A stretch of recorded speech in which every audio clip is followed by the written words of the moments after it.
Hey everyone, welcome back to my channel Lotus Fiction guys. आज मैं आप सबके साथ एक नया फ़ैन फिक्शन शेयर करने वाली हूँ। ये एक ज़ानी फ़ैन फिक्शन होने वाला है।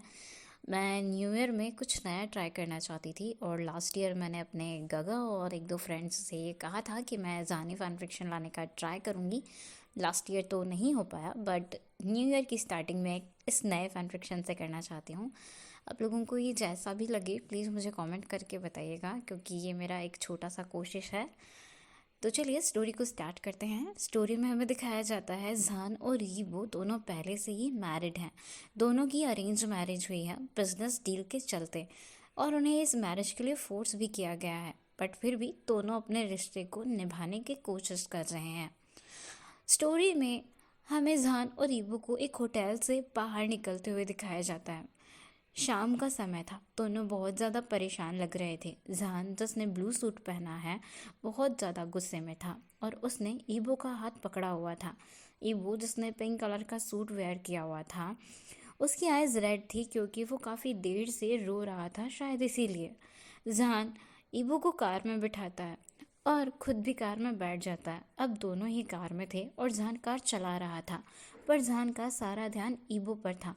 वो अभी भी रो रहा था। ईबो साइलेंटली क्राई कर रहा था। उसके आंसू देखकर जहान को बहुत तकलीफ हो रही थी। पता नहीं क्यों, पर जहान का दिल बहुत ज़्यादा बेचैन हो रहा था। उसे अंदर ही अंदर बहुत गिल्ट फील हो रहा था। उसकी वजह से आज ईबो को ये सब कुछ फेस करना पड़ा। जहान खुद से कह रहा था, यू आर सो स्टूपिड जहान, तुम्हें ईबो को यहाँ लाना ही नहीं चाहिए था।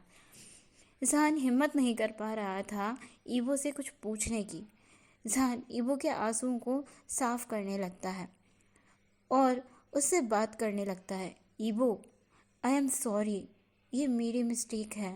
मैं तुमको इस पार्टी में नहीं लाता तो ऐसा होता ही नहीं। ईबो, प्लीज़ मत रो। मैं तुमसे कुछ ज़्यादा ही टाइम ले लिया है, पर आई एम रियली सॉरी। बहुत ज़्यादा टाइम मैं ले चुका हूँ। ईबो कहता है, जहान, ये गलती हमारी नहीं है, ये हमारे सेल्फिश डैड्स की गलती है। उनकी उनकी अपनी शर्तों और बेनिफिट्स के लिए उन्होंने हमारी ये शादी करवाई, हम दोनों के बगैर मर्जी के। और उसके बाद भी तो उन लोगों ने कोई कमी नहीं छोड़ी। तुम अच्छे हो, तुम कोशिश तो करते हो मुझे समझने की, पर मुझे समझ नहीं आता मेरे अपने डैड और तुम्हारे तुम्हारे डैड, वो लोग क्यों नहीं समझते हैं। उन दोनों की बात पूरी होती इससे पहले सामने से एक ट्रक आता है और उनकी कार से टकरा जाता है। जहान का ध्यान ईबो पर था, इसलिए उसने सामने की तरफ देखा ही नहीं कि सामने से एक ट्रक भी आ रहा है और उनका एक्सीडेंट हो गया था। कार बुरी तरीके से पलट गई थी और सड़क से साइड की तरफ गिर गई थी, जहाँ एक छोटी सी खाई भी थी।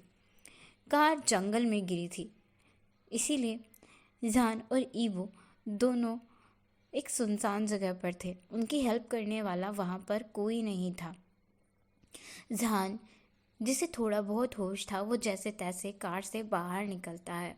उसके सर पर चोट लगी थी और जान बाहर निकलने के बाद हिम्मत करके ईबो को भी कार से बाहर निकालने का ट्राई कर रहा था। उस सुनसान रोड पर कोई भी नहीं था जो जहान की उस वक्त हेल्प कर सके। जहान हेल्प के लिए चिल्ला रहा था। इतनी रात में वहाँ कौन ही आता उनकी हेल्प करने के लिए। आग बढ़ती जा रही थी। ईबो अंदर ही था। ईबो को कोई होश नहीं था। ईबो के सर में चोट लग गई थी और सब कुछ अचानक हुआ था, जिसकी वजह से ईबो अपने सोचने समझने की सारी एनर्जी खो चुका था।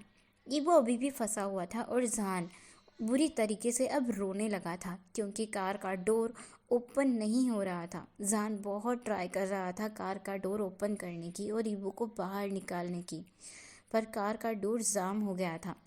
ईबो, जिसे अब जान के चीखने चिल्लाने की आवाज़ें सुनकर होश आने लगा था, वो जान को देखता है। जान, जो ईबो के लिए, उसे बचाने के लिए बहुत कोशिशें कर रहा था और चीख चिल्ला रहा था। ईबो को दिख रहा था जान कितना बेबस और लाचार महसूस कर रहा है।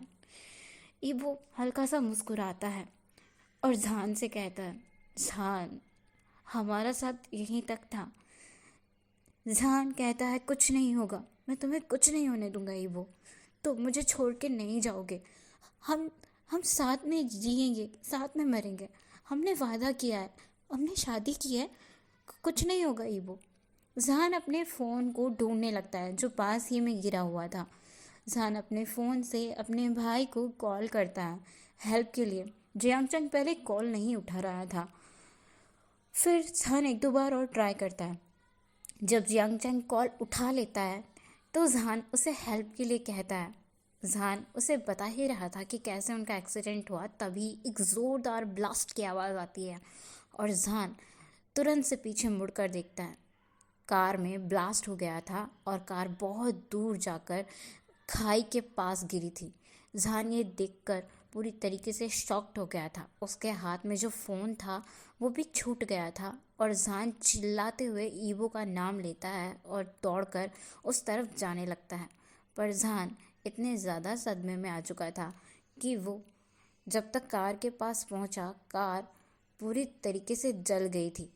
जहान ये देखकर ही शॉक्ड हो गया था। जहान उस जलती हुई कार में ईबो को ढूंढ रहा था, पर जब उसे ईबो कार में कहीं नहीं दिखा तो जहान इतना ज़्यादा डर गया था कि वो डर के मारे ही बेहोश हो गया था।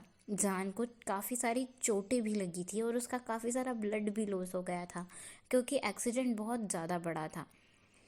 जब जहान को होश आया तब जहान हॉस्पिटल में था। अब हमें कुछ घंटे बाद का सीन दिखाया जाता है। जहान जो एक हॉस्पिटल में एडमिट था, उसकी पूरी फैमिली वहाँ आ चुकी थी। डॉक्टर्स उसका इलाज कर रहे थे और ईबो की फैमिली भी वहाँ आ चुकी थी। पुलिस को रिपोर्ट कर दिया गया था। वो ईबो को तलाश रहे थे। कार जंगल की एरिया में ब्लास्ट हुई थी, इसलिए ईबो को जंगल में ढूंढा जा रहा था। पूरी रात बीत गई थी पर ईबो का कोई पता नहीं चला था। इधर हमारे जहान को अभी तक होश नहीं आया था। नेक्स्ट मॉर्निंग जब जहान को होश आया, जैसे ही जहान को होश आया, वो ईबो के बारे में पूछने लगा था। ईबो ईबो कहाँ है? उसे कुछ नहीं हुआ है ना? वो ठीक ठीक है ना? ईबो ईबो कहाँ है? मुझे मुझे उसे देखना है। आप लोग बोलते क्यों नहीं हो? वो वो ठीक है ना? जहान जो अपनी फैमिली से ईबो के बारे में बहुत सारे सवाल पूछ रहा था। जहान की वॉइस कपकपा रही थी और उसकी वॉइस क्रैक हो रही थी। जहान ठीक से बोल भी नहीं पा रहा था, उसकी आंखों में आंसू थे।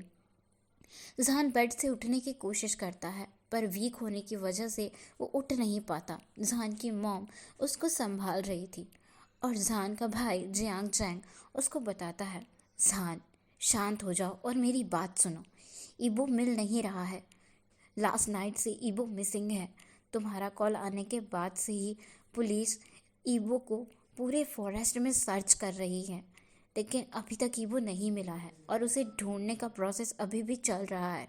ये सब सुनने के बाद जहान रोने लगा था। ये सुन के डॉक्टर्स जहान को देख रहे थे और उससे कह रहे थे, प्लीज़ आप शांत हो जाइए, आपके लिए इस तरीके से रोना और चिल्लाना ठीक नहीं है।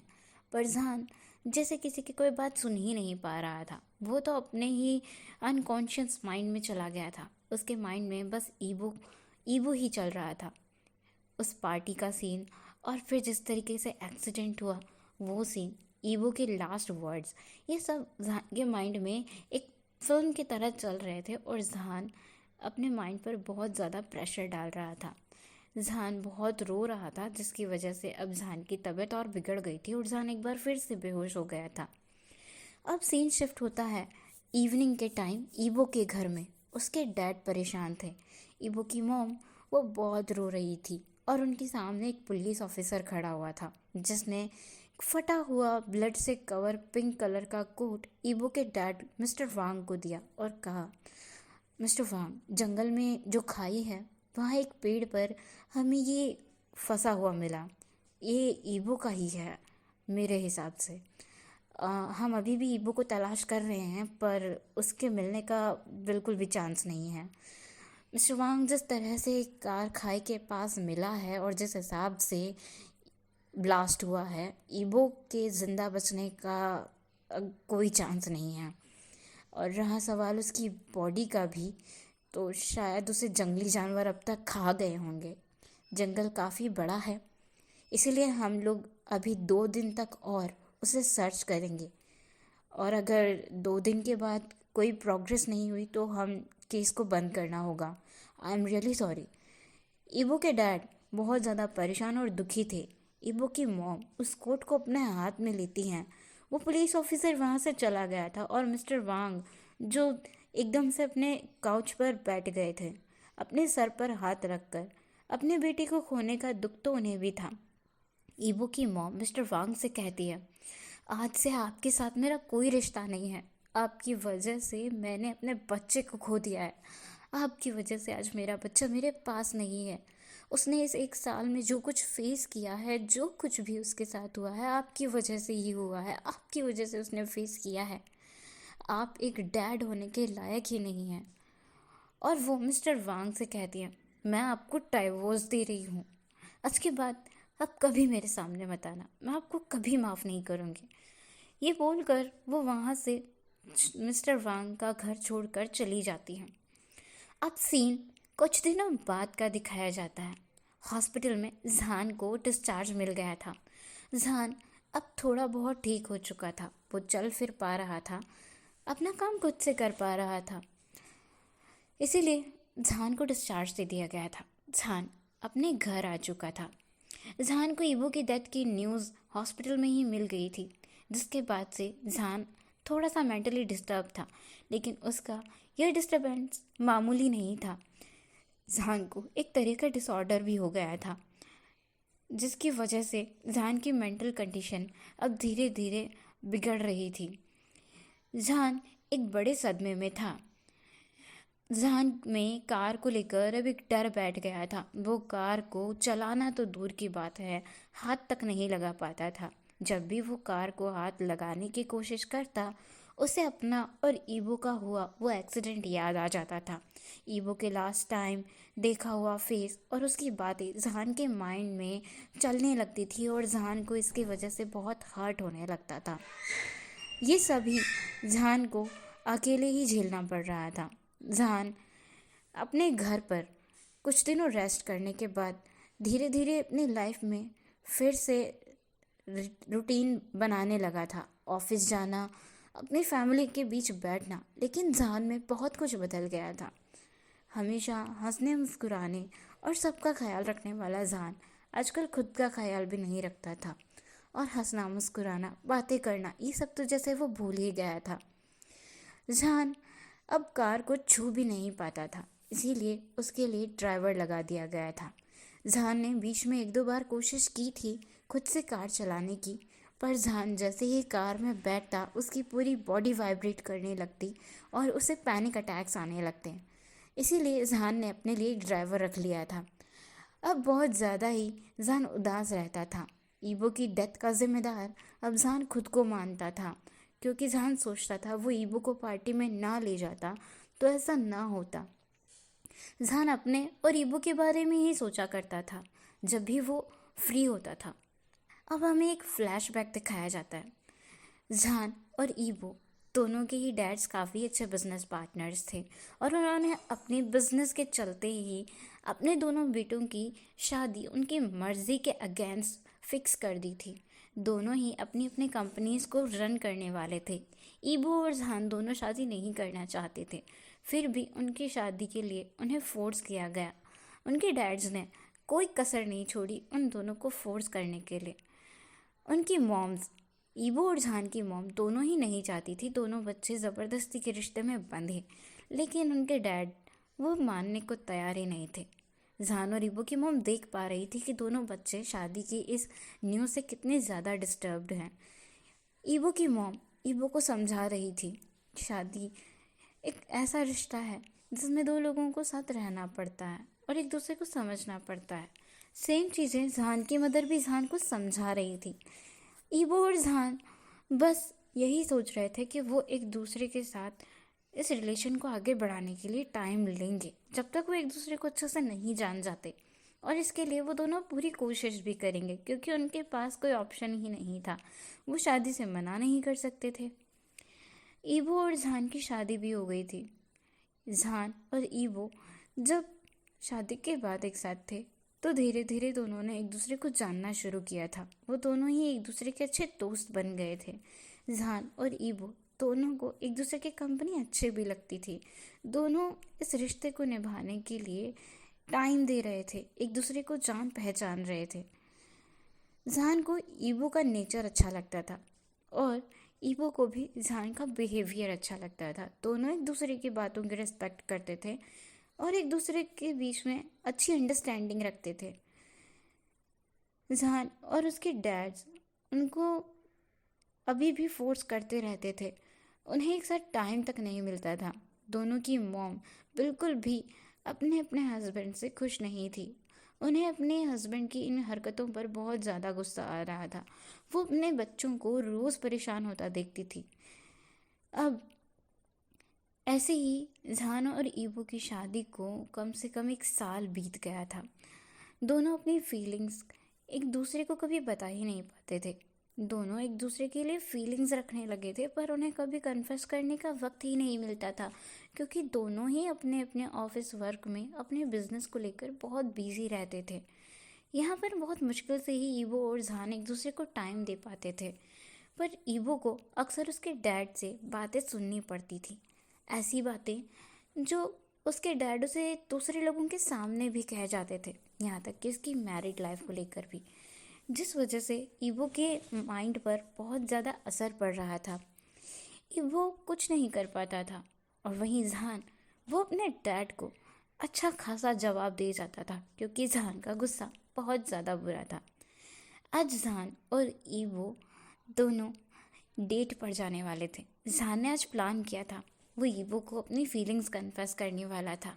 1 साल का वक्त बीत गया था, लेकिन जहान और ईबो जो अच्छे दोस्त बन गए थे, पर दोस्त से भी ज़्यादा का रिश्ता उनके बीच में हो गया था, जिसे वो दोनों समझते थे, महसूस करते थे, पर एक दूसरे से प्रॉपरली कह ही नहीं पाते थे। जहान एक अच्छा खासा अरेंजमेंट कर चुका था अपने और ईबो की डिनर डेट के लिए। वो आज ईबो के साथ अपनी लाइफ का सबसे ख़ास दिन सेलिब्रेट करने वाला था, लेकिन जहान के डैड उसे जिन फैमिली में जियांग यानली के बेटे की बर्थडे पार्टी पर जाने के लिए फोर्स करते हैं, उन्हें बस अपने बिजनेस का फ़ायदा देखना था। इसीलिए वो चाहते थे जहान बड़े और दूसरे बिजनेसमैन लोगों से मिले और उनके साथ जान पहचान करे। इस बर्थडे पार्टी के ओकेजन पर यानली ने एक बेबी बॉय को बर्थ दिया था और ये उसका फर्स्ट बर्थडे होने वाला था। जहान और ईबो दोनों बिल्कुल भी नहीं जाना चाहते थे, क्योंकि दोनों ही एक दूसरे के साथ अपने डिनर डेट का प्लान पहले कर चुके थे। दोनों ऐसे ही एक दूसरे को टाइम नहीं दे पाते थे और कभी कभार ही उन्हें टाइम मिलता था। जहान अकेले ही अपने बिजनेस को हैंडल कर रहा था। उसका भाई वो उसकी किसी भी तरीके से हेल्प नहीं करता था और उसके डैड बस कुछ ही काम किया करते थे। सारी जिम्मेदारियां तो जहान के सर पर उन्होंने दे रखी थी और जिन मेंशन में अब जाकर उन्हें यानली के बेबी बॉय के बर्थडे पार्टी में भी शामिल होना होगा, ये भी उनकी मर्जी। जहान को बहुत गुस्सा आ रहा था। ईवो भी बहुत ज़्यादा गुस्से में था, उसे भी अच्छा नहीं लग रहा था। जहान अपने डैड से झगड़ा भी कर बैठा था, पर जहान के डैड मानने को रेडी ही नहीं था। वहीं ईवो को भी उसके डैड का कॉल आ गया था, उसे भी ये पार्टी अटेंड करने के लिए फोर्स किया जा रहा था। जहान और ईवो दोनों ही अपना प्लान कैंसिल करके मजबूरी में उस पार्टी में शामिल होने जाते हैं। वहाँ जब वो लोग पहुँचते हैं तो जहान और ईवो बस एक दूसरे के साथ ही लगे हुए थे, क्योंकि वो बहुत ज़्यादा दोनों परेशान हो गए थे, एक दूसरे से बातें कर रहे थे।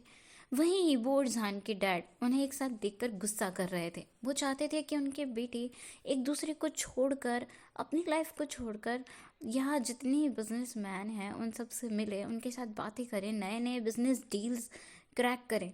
उन्हें तो हर जगह अपना फ़ायदा दिख रहा था, जिसके लिए वो दोनों ही ईवो और जहान को वहीं पार्टी में डांटना शुरू कर देते हैं।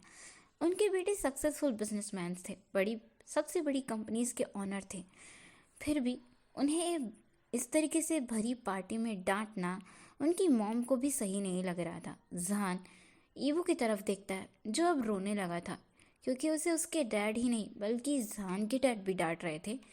ईवो और जहान दोनों एक साथ खड़े थे, इसीलिए दोनों को एक साथ ही डांट सुननी पड़ रही थी। लेकिन अब जहान को इतना गुस्सा आ गया था कि वो अपने डैड और ईबो के डैड से झगड़ा कर पड़ा था। जहान को एक्शन लेता देख अब ईबो भी पीछे नहीं रहने वाला था, क्योंकि ईबो ने भी बहुत बर्दाश्त कर लिया था।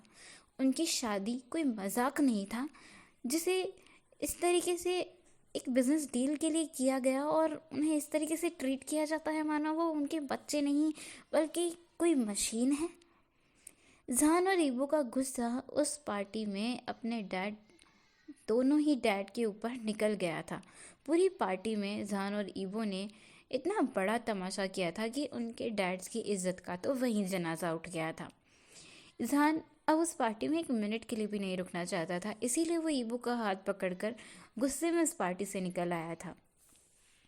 जहान खुद के गुस्से को कंट्रोल नहीं कर पा रहा था, वो गुस्से में ही ड्राइव कर रहा था। ईबो के आंसू जैसे उसे और भी ज़्यादा गुस्सा दिला रहे थे।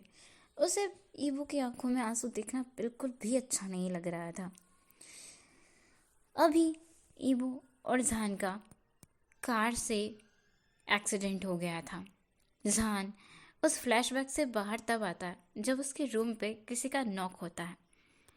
जहान उस हादसे के बाद से ही अपने डैड से बिल्कुल बात नहीं करता था। अपने और ईबो के डैड को जहान देखना तक पसंद नहीं करता था। जहान को ये भी पता था ईबो की मॉम ने मिस्टर वांग के साथ डाइवोर्स ले लिया है, इसीलिए जहान ईबो की मॉम को मंथ में 1-2 बार विजिट करने के लिए जाया करता था। ईबो की मदर को भी जहान को ऐसे विजिट करने आना देखकर अच्छा लगता था। जहान अभी भी अपनी और ईबो की यादों में खोया रहता था। जहान अपनी मॉम के साथ अलग रहता था और ईबो की मॉम उनके काफ़ी क्लोज हो गई थी। और इतना सब होने के साथ अब 2 साल बीत गए थे। प्रेजेंट में 2 साल बाद श्रेयांसी टाउन में 2 लड़के बहुत तेज़ बाइक राइड कर रहे थे। आगे वाला लड़का सुपर कूल लग रहा था और जो उसके पीछे बैठा था वो बाइक रोकने के लिए चिल्ला चिल्ला कर रिक्वेस्ट कर रहा था और बहुत ज़ोर ज़ोर से रो भी रहा था और अपने आगे वाले बंदे को बाइक धीरे चलाने के लिए बोल रहा था, Wang ji please please please please bike को धीरे चलाओ, मुझे डर लग रहा है, मेरा सर घूम रहा है, प्लीज़ रोक दो ना, मुझे वॉमिट आने वाली है, कहाँ फंस गया हूँ मैं।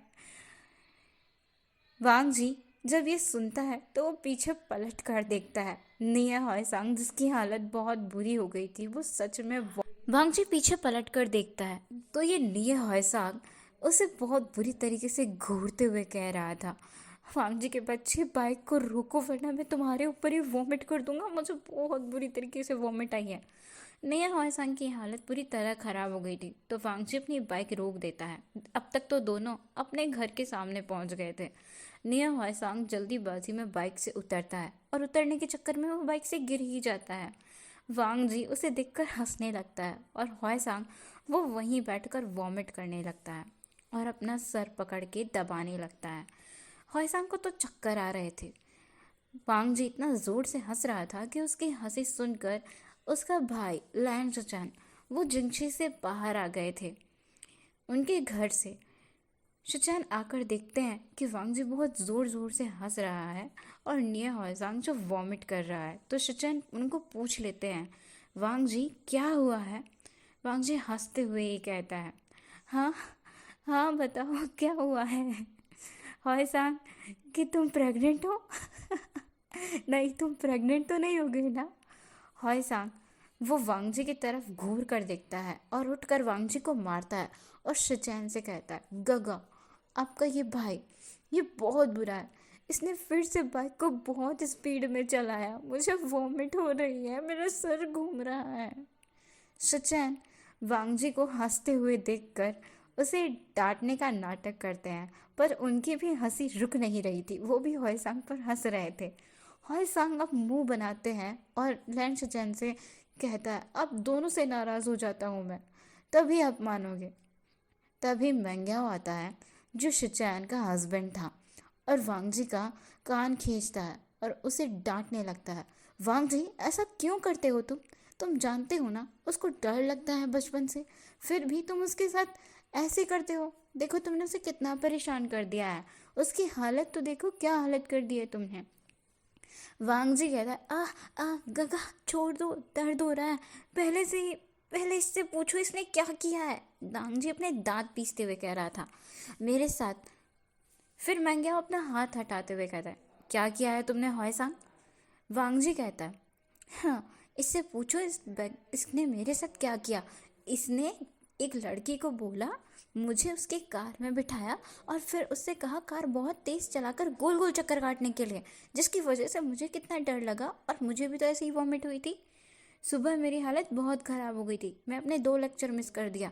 और वो म्यान म्यान की बच्ची, उसे भी मैं किसी दिन अच्छा सबक सिखाऊंगा, छोड़ूंगा नहीं उसे तो मैं। वांगजी अपना गुस्सा जाहिर कर रहा था, एक बच्चे की तरह वांगजी बहुत क्यूट लग रहा था। अब मैंग्याओ नियो हाईसांग का कान खींचते हुए कहता है, अच्छा हुआ तुम्हारे साथ, तुम यही डिजर्व करते हो, क्यों पंगे लेते हो तुम वांगजी से, और पंगे लो, जाओ अपनी हालत खराब करो, बिना शादी के प्रेग्नेंट होते रहो। मैंग्याओ जैसे ही ये कहता है, शिचान और वांगजी बहुत ज़ोर ज़ोर से हंसने लगते हैं और नियो हाईसांग एक पाउटी फेस बनाकर वहीं पर सीढ़ियों पर बैठ जाता है। वांगजी कहता है, मैं नहीं कर रहा आप लोगों से बात, आप दोनों एक जैसे हो, कभी आप मेरे कान खींचते हो, कभी उसके कान खींचते हो, लेकिन आप इसे कुछ भी नहीं कहते हो, आप इसे ज़्यादा प्यार करते हो ना याओ गगा? मैंग्याओ कहता है, बिल्कुल भी नहीं वांगजी, मैं तुम दोनों से इक्वल प्यार करता हूँ। अब शाम का टाइम हो गया था, सबका हंसी मजाक ख़त्म हो चुका था। शचान कहता है, ठंड बढ़ रही है, चलो अंदर। सब लोग डिनर करते हैं।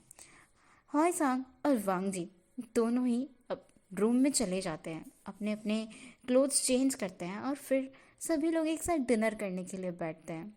हॉय सांग वो भी वही डिनर करने वाला था। वांगजी कहता है, तुम अपने घर क्यों नहीं गए? तो हाई सांग कहता है, मैं क्यों जाऊँ, मुझे शिचैन गगा ने यही डिनर करने के लिए बोला है। शिचैन वांगजी से कहते हैं, वांगजी अब बस भी करो, डिनर का टाइम है, डिनर कर लो। आज मिंगजू घर पर नहीं है, इसीलिए मैंने हॉय सांग को यहीं रोक लिया है डिनर करने के लिए। सब लोग डिनर कर रहे थे। डिनर कंप्लीट करने के बाद ही मैंग्याओ वो शिचैन से कहता है, एक्चुअली वो शिचैन, मुझे तुमसे कुछ कहना था। शिचैन पूछते हैं, क्या बात है याओ?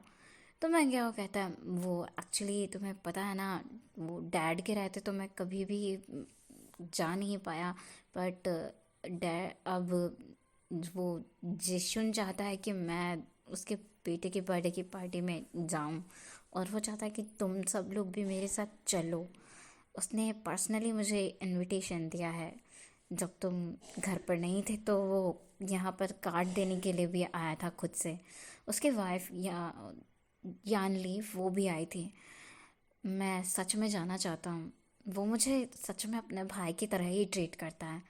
बस वो डैड थे जिन्होंने कभी मुझे ये राइट नहीं दिया, पर जिशुन ऐसा नहीं है और जिन जिशुआन भी ऐसा नहीं है। क्या तुम लोग चलोगे मेरे साथ? 3 दिन के बाद उसकी बेटी का बर्थडे है, वो हमें कुछ दिनों के लिए वहीं रोकना चाहता है। शिचैन मान जाते हैं और कहते हैं, मुझे कोई प्रॉब्लम नहीं है याओ, अगर तुम्हारे भाई तुम्हारे साथ अच्छा बिहेव करते हैं तो मैं खुश हूँ, हम लोग पार्टी में ज़रूर जाएंगे। शिचैन वांगजी से कहते हैं, वांगजी तुम अपने कॉलेज से कुछ दिनों के लिए ऑफ ले लो। नियो ऐसा कहता है, तो मैं यहाँ पर क्या करूँगा अकेला, गगा पता नहीं कब आएंगे, मुझे भी साथ में ले चलो ना।